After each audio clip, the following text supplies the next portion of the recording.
Građanske inicijative su u cilju što efikasnije koordinacije antikriznih napora civilnog društva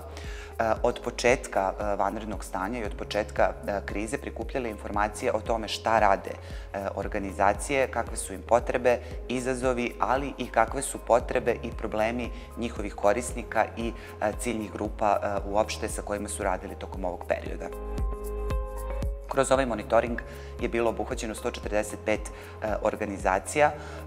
dosta njih iz Beograda, ali su zabeležene aktivnosti civilnog sektora na teritoriji cele Republike Srbije, što je naravno vrlo pohvalno. Aktivnosti organizacija civilnog društva u vezi sa krizom se mogu grupisati u nekih 5 segmenata. Pre svega podrazumevaju obezbeđivanje humanitarne podrške najosetljivijim društvenim grupama,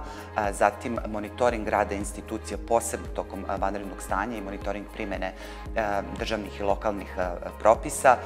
zatim informisanje o pandemiji i svim njenim aspektima, psihosocijalna podrška i zagovaračke aktivnosti u cilju hitnih i brzih izmena propisa koji se primenjuju u vezi sa krizom. Kada je reč o pojedinačnim aktivnostima, zabeležili smo pre svega da su organizacije vrlo često pružale besplatnu pravnu podršku, naročito u vezi sa slučajima pojedinačnih kršenja ljudskih prava, da su se bavile direktnim pružanjem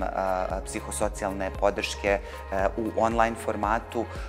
i takođe različite edukativne aktivnosti prilagođene situaciji u kojoj smo se nalazili.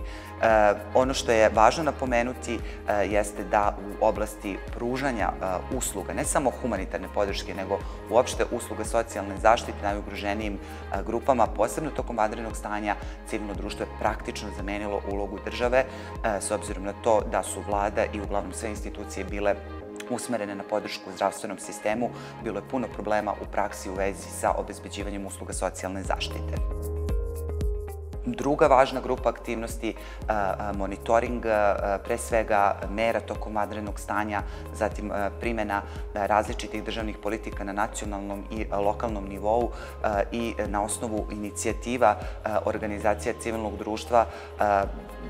pokušavalo se uticati da ti propisi budu u što je moguće većoj meri usklađeni sa potrebama građana. Pa tako je inicijativa za ekonomska i socijalna prava A11 još na samom početku vanrednog stanja pokušavala da izdejstvuje da se uvede i treći krizni štab koji bi se bavio upravo najosetljivijim društvenim grupama, ali nažalost to je odbijeno. Da nije bilo organizacija civilnog društva, pre svega tokom vanrednog stanja, puno toga ne bismo znali, počevši od epidemioloških podataka, o tome kako se nabavljala medicinska oprema,